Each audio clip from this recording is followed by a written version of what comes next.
Sanjaya speaks.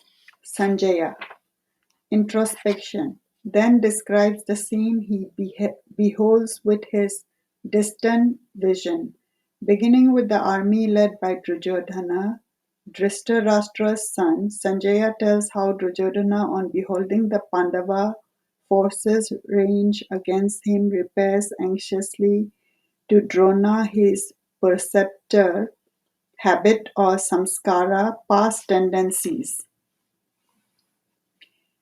and seek his encouragement and reassurance. The Bhagavad Gita takes us immediately to meditation as the shortest route to God. Naturally, when the devotee first sits for meditation, all his old worldly tendencies swirl up like material desire, rouse themselves in protest. Duryodhana, King Material Desire, notes fearfully the enemy's power which stands range against his army. Dhristadyumna, the calm inner light, the son of Drupata, extreme dispassion, is a brother student of his under Drona, and is the first one to range the Pandava forces to battle array. Dhristadyumna it is who finally slays Drona, not in his role of guru but as the influence of past habit. Dhristadyumna is also described, however, as the skilled disciple of Drona, for the calm inner light is seen only after repeated meditative practice, resulting in the meditative habit. Duryodhana is not prepared to see range against him so many disciples of Drona, his guru, whom he hopes to see lead his forces of material desire to victory. It should be emphasized that the Bhagavad Gita plunged right from the beginning into the inner life of meditation, which, it becomes clear bit by bit, is for everyone. This is not a scripture or pious platitude. It urges people from the very beginning to seek deep soul communication through direct inner experience of God. Duryodhana goes on to lament his perception that many other great warriors are ranged against him, warriors as fear-inspiring as the Pandava brothers Bhima and Arjuna. Fearfully he lists some of those who are most prominent among them. Next, he seeks courage by listing the warriors on his own side. They consist of Drona, habit; Bhisma, the essential self or ego; Karna, attachment; and other too numerous to list in this exposition, which only concerns the Gita itself, not the Mahabharata. Duryodhana then said, our forces protected by Bhisma are difficult to count because so numerous, whereas their forces defended by Bhima are easy to count. Encouraged by his superior forces, Duryodhana exhorts his troops to gather round Bhisma and protect him. As long as one's essential sense of individuality is safe, such is the belief of King Material Desire, their cause is secure. Meditation, however, takes one's consciousness into inner realms where the grip of separate consciousness begins to loosen. The breath itself becomes calm and the energy begins to withdraw from the senses. Then Grandsire Bhishma, with a view to encouraging Duryodhana, blows his corns with a loud lion-like roar. The meaning here is fascinating. Bhishma's corns is the breath. When ego feels its consciousness of individuality slipping away in deep meditation and even more in approaching breathlessness, it suddenly thinks, wait, what about me? Ego is the linchpin. It holds material desire in place. Ego may be described as the center of the vortex around which all material desire revolves.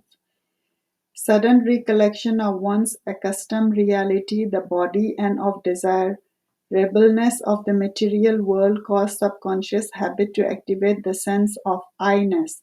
At that moment, the strong inhalation of breath is suggested by the loud lion-like roar of Bhisma's corns, which returns the meditating devotee to outward consciousness.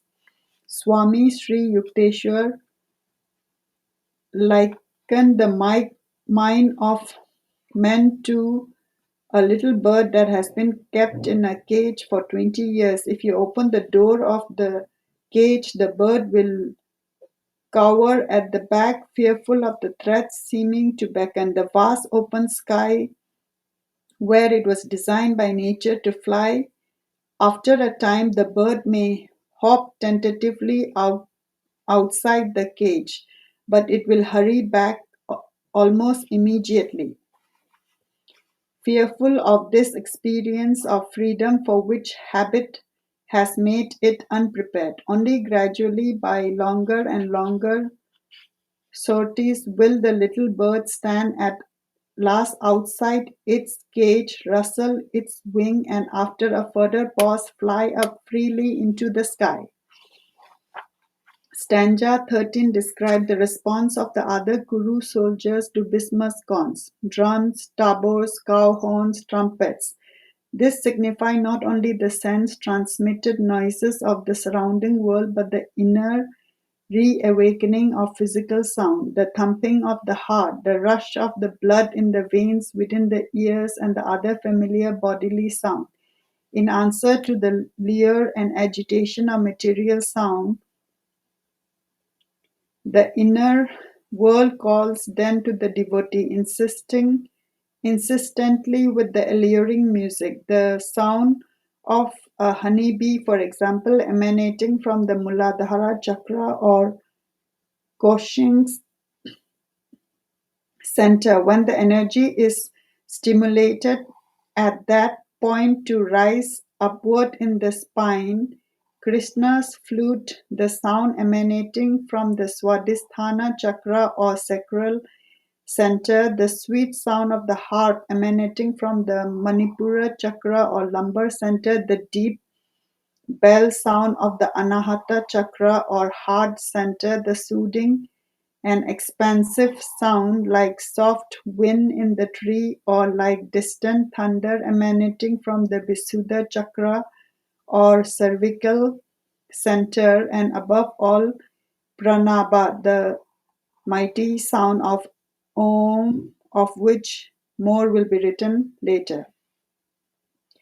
This mighty sound pierces the heart of material desire and his supporting army, causing great consternation. At this point, Arjuna, he whose flag bears the monkey emblem, lifts up his bow and addresses a request to Krishna, his charioteer. The bow, as we have seen, symbolizes the spine. The monkey is a symbol of the restlessness raging. The monkey emblem signifies that Arjuna had brought his restless mind under control and is able to commune consciously with the Lord Krishna.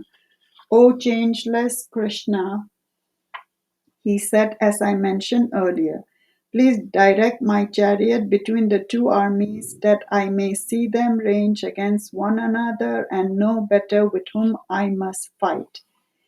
We see here also quite clearly that Gita is allegorical. From what army general on the very eve of battle would he be so foolish as to ask to be driven between the two armies for a better glimpse of the enemy?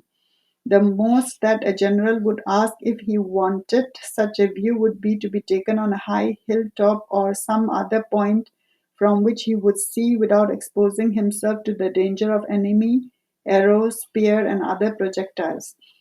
There is a beautiful story of how Krishna came to be Arjuna's charioteer. Arjuna and Duryodhana went separately to Krishna to try to enlist his help in the forthcoming war. Krishna was asleep, so they waited patiently. Duryodhana seated by Krishna's head, Arjuna at his feet. When Krishna awoke, he found them both there. To be fair, therefore, he gave them a choice: either the help of his entire army or himself, inactive in battle and giving only advice. Arjuna was given first choice, since on waking Krishna has seen him first. Arjuna first Arjuna chose Krishna. Even though he would be inactive on the battlefield, Duryodhana the materialist was well content with having a whole army of which he himself would in any case be the general. Krishna became Arjuna's charioteer. Symbolically, what the chariot represents is the human body, the horses representing the five senses. In fact, there are five subtle senses also: hearing and the power of hearing, seeing and the power of seeing, and so on. Arjuna invited the Lord to guide the chariot of his life, holding the rein of his senses and steering his course through the coming battle. Thus, the devotee must also try to see God alone as the doer of his action. Driving the chariot of spiritual endeavor between the two armies signifies the withdrawal of energy into the spine, and the awareness of which comes to the meditating devotee that there are actually two forces within him vying together to draw him in opposite direction, both downward and upward. The purpose of meditation, according to yoga practice, is to raise the energy in the spine. In so doing, to transfer all the lower energy into the higher energies in the spine, and finally then to focus them at the point between the eyebrows, uniting them ultimately with the highest pole in the body at the top of the head, the Sahasrara. Arjuna, as Krishna, and he passed between the army, is filled with grief as he realized that he must fight against and actually kill people so closely related to him, his cousins, uncles, grandfather, father-in-law, and also his friends and his esteemed preceptor. His mighty bow slips from his grasp, signifying that he can no longer hold a firm meditative pose. How can I fight this people, all of them dear to me, even if they desire to slay me? I cannot commit the great sin of fighting against them. He goes on in his vein, pleading the cause of ahimsa, harmlessness, to justify his own unwillingness to proceed with the war. Dropping his bow and sitting back in his chariot, his eyes bedeemed with tears, he cries at last, I will not fight. The first chapter of Gita and the beginning of the second portray his discouragement.